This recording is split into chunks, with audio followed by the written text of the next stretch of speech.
Social మీడియాలో ఈ మధ్య బాగా సర్క్యులేట్ అవుతున్న వార్త ఏంటంటే రామ్ చరణ్తోని నెక్స్ట్ రాజమౌళి చిత్రం ఉండబోతుంది అని చెప్పి, అట్లాగే జూనియర్ ఎన్టీఆర్తో కూడా ఉండబోతుందని చెప్పి చాలామంది మాట్లాడుకుంటున్నారు అన్నమాట.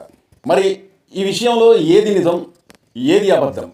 అసలు జూనియర్ ఎన్టీఆర్తోని రాజమౌళి సినిమా ఉండబోతుందా, లేకపోతే ఇది ఫేక్ న్యూసా, లేకుంటే రామ్ చరణ్తోని నెక్స్ట్ రాజమౌళి చిత్రం ఉండబోతుందా, ఇది కూడా ఫేక్ న్యూసా కాదా అని ఒకసారి మనం మాట్లాడుకునేటట్లయితే, ఫస్ట్ జూనియర్ ఎన్టీఆర్ గురించి మనం మాట్లాడుకునేటట్లయితే అతను డ్రాగన్ సినిమాతోని చాలా బిజీగా ఒక మంచి బ్లాక్ బస్టర్ మూవీ ఇద్దామన్న ఉద్దేశంతో చాలా కష్టపడుతుండు జూనియర్ ఎన్టీఆర్.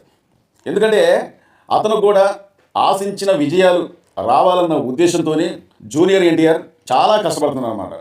ఎందుకంటే త్రిబుల్ ఆర్ సినిమా కానుంచి 1000 కోట్ల సినిమా అనేది ఇంతవరకు చేయలేకపోయారన్నమాట. వాళ్ళు ఏ సినిమా తీసినా ఎంత కష్టపడ్డా 1000 కోట్ల మార్క్ అనేది దాటలేకపోతున్నారు జూనియర్ ఎన్టీఆర్. మరి రాజమౌళితోని నెక్స్ట్ సినిమా ఉండబోతుందా అని చెప్పి మనం ఒకసారి మాట్లాడుకునేటట్లయితే, వీళ్ళిద్దరి కాంబినేషన్ కూడా అంటే జూనియర్ ఎన్టీఆర్ రాజమౌళి కాంబినేషన్ అంటే ప్రేక్షకులకు అభిమానులకు చెప్పలేని ఆనందం అనేది కలిగింది. వీళ్ళిద్దరు కలిసి కానీ ఒక సినిమా కానీ చేసినట్లయితే ఖచ్చితంగా బ్లాక్ బస్టర్ హిట్ అని ప్రతి ఒక్కరికి తెలుసు అనమాట. వీళ్ళిద్దరి కాంబినేషన్ అనేది అలా ఉంటుంది. ఎందుకంటే మనం గతంలో వచ్చిన సినిమాల గురించి మనం ఒకసారి మాట్లాడుకునేటట్లయితే, వీళ్ళిద్దరి కాంబినేషన్లో వచ్చిన మొట్టమొదటి సినిమా స్టూడెంట్ నెంబర్ 1. మరి స్టూడెంట్ నెంబర్ 1 సినిమా అనేది మంచి హిట్ అయిందనమాట. ఆ సినిమా స్టోరీ కావచ్చు, సినిమా సాంగ్స్ కావచ్చు, జూనియర్ ఎన్టీఆర్ కెరియర్కి ఆ సినిమా అనేది చాలా బాగా ఉపయోగపడింది అనమాట. నెక్స్ట్ వచ్చిన సినిమా సింహాద్రి. మరి సింహాద్రి సినిమాలో రాజమౌళి జూనియర్ ఎన్టీఆర్ని ఓ లెవెల్లోకి ఎత్తేసింది అనమాట. పవర్ఫుల్ డైలాగులతోని కథనం, కొన్ని సన్నివేశాలలో ఎమోషనల్గా అంతకుముందు తీసిన సినిమాల కన్నా ఈ సినిమా అనేది చాలా బాగా ఆడింది సింహాద్రి సినిమా. తర్వాత వచ్చిన బ్లాక్ బస్టర్ మూవీ ఏదంటే యమదొంగ. యమదొంగ సినిమాకు వచ్చినట్లయితే జూనియర్ ఎన్టీఆర్ అంతకుముందు కొద్ది దొడ్డుగా లావుగా ఉండేవాడు. ఈ సినిమాలో జక్కన్న మాత్రం చెక్కి చాలా బక్కపలసగా దాదాపు ఒక 17 నుంచి 18 కేజీల దాకా నువ్వు తగ్గు అంటే ఖచ్చితంగా ఆ సినిమా కోసం జూనియర్ ఎన్టీఆర్ మరి ఎంత కష్టపడ్డాడో, ఎంత డైటింగ్ చేసిండో, ఎంత ఎక్సర్సైజ్ చేసిండో నాకైతే తెలియదు. కానీ సినిమా అంటే జూనియర్ ఎన్టీఆర్ కూడా అంత పిచ్చి ప్రాణం అనమాట. ఖచ్చితంగా ఆ సినిమా కోసం దాదాపు ఒక 17 నుంచి 18 కేజీల పాటు తగ్గిపోయింది అనమాట. మరి ఆ సినిమా వీళ్ళిద్దరి కెరియర్లో చాలా పెద్ద బిగ్ హిట్గా నిలిచిందనమాట. ఇండస్ట్రీ రికార్డుల్ని కొత్త రికార్డులు సృష్టించి ఇండస్ట్రీ రికార్డులు కొలగొట్టింది యమదొంగ. మరి యమదొంగ తర్వాత కాస్తంత గ్యాప్ ఇచ్చి ప్రభాస్తోని బాహుబలి 2 సినిమాలు తీసిన తర్వాత రాజమౌళి గారి పేరు అనేది ఖండాంతరాలు దాటిపోయిందండి. ఎందుకంటే మన తెలుగు సినిమా ఇండస్ట్రీని నిజంగా ఒక ప్యాన్ ఇండియా లెవెల్లోకి తీసుకెళ్ళి ప్రభాస్ని ఎక్కడో నిలబెట్టేసింది అనమాట. ఒక ప్యాన్ ఇండియా స్టార్గా ప్రభాస్ని నిలబెట్టిందే కాకుండా రాజమౌళికి కూడా ఇంచుమించు అంతే పేరు వచ్చిందనమాట. బాహుబలి తర్వాత వచ్చిన నెక్స్ట్ సినిమా బాహుబలి 2. మరి ఈ సినిమా అయితే మాత్రం ఇక చెప్పలేము, కలెక్షన్ల వర్షమే కురిసిందనమాట. బాలీవుడ్ కోలీవుడ్ రికార్డులను కూడా తిరగరాసి దాదాపు 1800 కోట్ల రూపాయలు, ఒక 1800 కోట్ల పైచులకు బాహుబలి కలెక్షన్లు సాధించి పెట్టిందనమాట. తర్వాత ఇక రాజమౌళి ఏ హీరోతో సినిమా చేసినా కానీ ఆ సినిమా బ్లాక్ బస్టర్ హిట్ అనే ఒక నమ్మకం అయితే వచ్చేసింది అనమాట ఫ్యాన్స్లో. మా హీరోతో సినిమా చేయాలి, మా హీరోతో సినిమా చేస్తే బాగుంటుందని చెప్పి ఫ్యాన్స్ కూడా వాళ్ళ కోరిక అనేది వ్యక్తం చేసుకునేవాళ్ళు. చివరకు జూనియర్ ఎన్టీఆర్ అలాగే రామ్ చరణ్ గారితోని త్రిబుల్ ఆర్ సినిమా అనేది స్టార్ట్ చేసిందండి. మరి త్రిబుల్ ఆర్ సినిమా స్టార్ట్ చేసిన తర్వాత ఇక ఆ సినిమాతో ఈ ఇద్దరు హీరోలు కూడా ప్యాన్ ఇండియా స్టార్లుగా నిలిచిపోయారనమాట. రాజమౌళి అసలు నిజంగా ఏ హీరోతో ఆ సినిమా చేసినా కానీ ఇక ప్యాన్ ఇండియా స్టార్గా నిలిచిపోవడం అనేది ఖాయమైపోతుందన్నమాట. అప్పటి నుంచి జూనియర్ ఎన్టీఆర్ రామ్ చరణ్కి ఇక తిరుగు లేకుండా పోయిందనమాట. దాదాపు 1100 కోట్ల రూపాయలు దాటిపోయింది ఆ సినిమా కలెక్షన్ అనమాట. ఇంతవరకు మనం మాట్లాడుకుంది రాజమౌళి జూనియర్ ఎన్టీఆర్తో చేసిన చిత్రాల గురించి అనమాట. మరి నెక్స్ట్ రాజమౌళి దర్శకత్వంలో రామ్ చరణ్ ఎన్ని చిత్రాలు చేసిందంటే 2 చిత్రాలని చెప్పుకోవచ్చు అనమాట. ఒకటి మగధీర అయితే, రెండోది త్రిబుల్ ఆర్.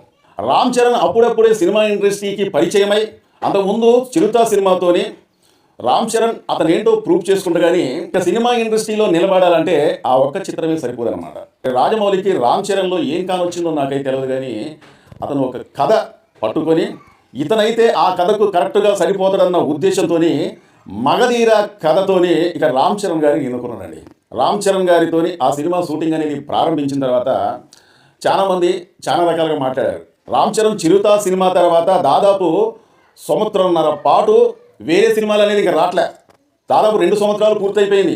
అరే ఇంత గ్యాప్ వస్తే ఎట్లా, ఇంత గ్యాప్ వస్తే ఎట్లా అని చెప్పి చాలామంది మెగా అభిమానులు కావచ్చు, చాలామంది ప్రేక్షకులు కావచ్చు ఆ మధ్య మాట్లాడుకున్నారు. అంతేకాకుండా సోషల్ మీడియాలో కూడా చాలామంది మాట్లాడుకున్నారు అనమాట.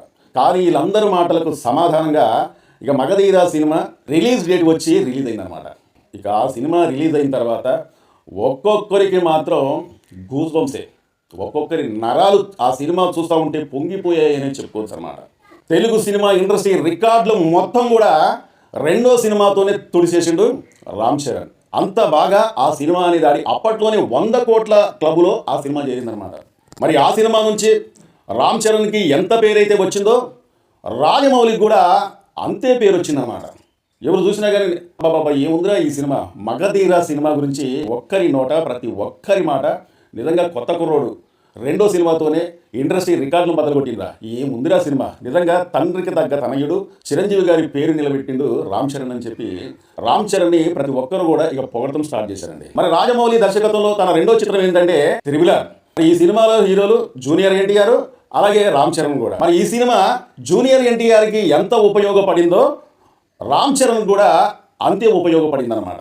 అంటే మనం ఇక్కడ ఒకటి గుర్తు చేసుకోవాలి, చాలామంది ఫ్యాన్స్ జూనియర్ ఎన్టీఆర్ గారి ఫ్యాన్సే కావచ్చు, మన రామ్ చరణ్ గారి ఫ్యాన్సే కావచ్చు, వీళ్ళు ఎందుకు మా హీరోతోని నెక్స్ట్ సినిమా రాజమౌళి ఉంది, మా హీరోతోని నెక్స్ట్ సినిమా రాజమౌళి ఉందని చెప్పి వీళ్ళు ఎందుకు కోరుకుంటున్నారంటే త్రిబుల్ ఆర్ సినిమా దాదాపు 1000 కోట్ల మార్క్ అనేది దాటింది.